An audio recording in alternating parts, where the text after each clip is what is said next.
Hello student, welcome back to our channel. So आज के video में हम इक्विटी डेरिवेटिव के कुछ क्वेश्चन आंसर है उसको रिवील करेंगे। इक्विटी डेरिवेटिव जो होता है वो आपके ब्रोकर और डीलर की जॉब के लिए होता है, ठीक है। और साथ ही साथ अगर आप रिलेटेड टू इक्विटी डेरिवेटिव कोई बिजनेस करना चाहते हैं तो वो भी आप इक्विटी डेरिवेटिव के थ्रू कर सकते हैं। आज के डेट में आप किसी भी कंपनी में जो रिलेटेड टू स्टॉक मार्केट है, अगर वहाँ पर जॉब करना चाहते हैं रिलेटेड टू ब्रोकर, ठीक है, या सब ब्रोकर, सो वहाँ पे अगर आपको जॉब करना है, सबसे पहली बात तो जॉब आपको broker, dealer, relationship manager, adviser, इसकी जॉब मिल सकती है। बट जॉब में जब आपको इंटरव्यू के कॉल्स आते हैं ना, तो कॉल्स के टाइम पे आपको यही बोला जाता है कि do you have an NISM certification और not. If you have so this is okay. अगर आपके पास नहीं है सो आपको पहले सर्टिफिकेशन करना है, उसके बाद ही हम आपको ऑफर लेटर रिलीज़ करेंगे। यही चीज़ कैंपस ड्राइव में भी होती है। कैंपस ड्राइव में भी अगर आप बैठते हैं तो आपका सिलेक्शन तो हो जाता है, बट सिलेक्शन के बाद क्या होता है उसका प्रोसेस मैं आपको बताती हूँ। दैट टाइम आपको बोला जाता है कि हमारे पास 3 से 4 सर्टिफिकेशन की रिक्वायरमेंट है और वो 3 से 4 सर्टिफिकेशन आपको करना ही पड़ेगा। Like derivative, mutual fund, currency derivative and आपका एक रहेगा कमोडिटी डेरिवेटिव्स का। तो ये सारी सर्टिफिकेशन आपको क्लियर करने होंगे। अगर ये सर्टिफिकेशन आप क्लियर करते हैं तो आपको जॉब मिलने में काफ़ी आसानी होती है और आप कैंपस ड्राइव पे भी बैठते हैं तो आपको काफ़ी अपॉर्चुनिटीज़ मिलती हैं वहाँ पे। और इंटरव्यूअर भी जो होता है वो आपसे इम्प्रेस होता है। तो अगर आपको इम्प्रेस करना है इंटरव्यूअर को तो आपको NISM का सर्टिफिकेशन एडवांस में ही करना चाहिए।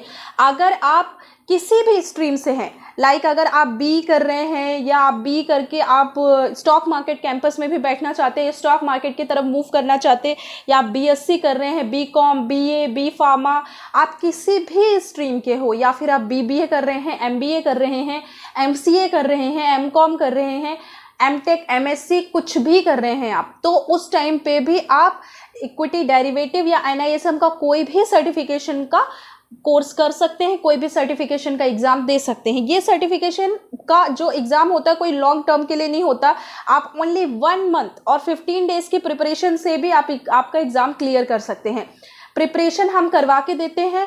कोर्सेज की आपको डिटेल्स चाहिए तो आप डिस्क्रिप्शन बॉक्स में जाइए, वहाँ पे आपको नंबर प्रोवाइड किया गया है, वहाँ से आप हमें डायरेक्टली कांटेक्ट कर सकते हैं। सेकंड चीज़, जो कोर्सेज होते हैं उसमें हम 100% गारंटी प्रोवाइड कराते हैं फर्स्ट अटेम्प्ट में एग्जाम निकाल के देने के लिए। अगर किसी को शॉर्ट टाइम में एग्जाम निकालना है, जैसे किसी को 5 दिन, 8 दिन, 10 दिन या 15 दिन में भी एग्जाम क्लियर करना है, उसके पास अर्जेंसी है एग्जाम क्लियर करने की, तो वो भी हम करवा के देते हैं। तो जाइए आप डिस्क्रिप्शन बॉक्स में, वहाँ पे आप हमारा कॉन्टैक्ट डिटेल देख सकते हैं, वहाँ पे आप हमें व्हाट्सएप कर सकते हैं और आप हमें डायरेक्ट कॉल भी कर सकते हैं। डिपार्टमेंट के थ्रू आपको सारी डिटेल्स बता दी जाएंगे। तो सबसे पहले अभी हम पहले क्वेश्चन पे आते हैं आज के, जो कि हमारा पहला क्वेश्चन है। क्वेश्चन है, dash of the option is the one who by paying the option premium buys the right but not the obligation to exercise his option on the seller. तो यहाँ पे बोल रहा है option is the one who by paying to option premium. Option premium जो है उसको pay कर रहा है। Premium buys the right but not the obligation, ठीक है, मतलब वो प्रीमियम तो बाई कर रहा है कंपनी की पर कंपनी में कोई उसकी हिस्सेदारी नहीं है। To exercise his option on the seller, तो वो कौन होता है, उसका जो राइट आंसर होता है वो होता है आपका बायर। बायर इसका राइट आंसर होगा। सेकेंड क्वेश्चन पे हम मूव करेंगे। जो अपना सेकेंड क्वेश्चन है वो है, when an investor buys a future contract. So future contract का एक इन्वेस्टर है जो क्या करता है, उसने फ्यूचर कॉन्ट्रैक्ट को बाई करके रखा हुआ है। So when an investor buy a future contract he और she take a long position, मतलब कोई भी लड़का या लड़की वो क्या कर सकता है, long position in the future market.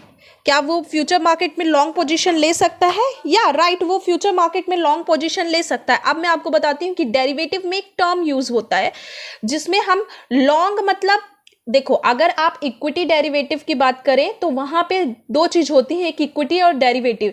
जब हम डेरिवेटिव में कोई चीज़ बाई करते हैं लॉन्ग टर्म के लिए, लॉन्ग टर्म की बात कर रही हूँ, अगर आप लॉन्ग टर्म पे बात करते हो तो मतलब ये होता है कि हम शेयर्स बाई करते हैं और उसको लॉन्ग टर्म के लिए क्या कर देते हैं, होल्ड कर देते हैं। That is called long term.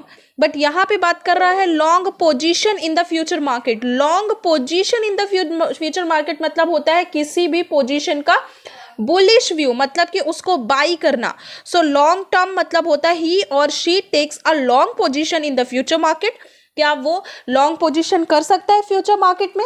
या दैट इज़ राइट, वो लॉन्ग पोजीशन कर सकता है, मतलब कि वो मार्केट में स्टॉक को बाई कर सकता है।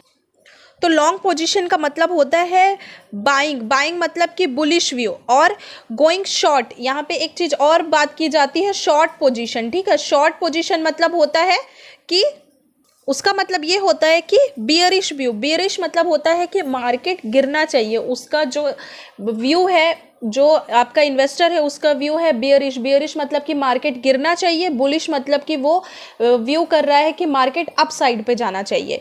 तो बुलिश मतलब होता है मार्केट ग्रीन सिग्नल पे जाना चाहिए, बढ़ना चाहिए, और बियरिश का मतलब होता है मार्केट गिरना चाहिए। तो लॉन्ग पोजीशन का मतलब होता है bullish view and short position का मतलब होता है बियरिश व्यू।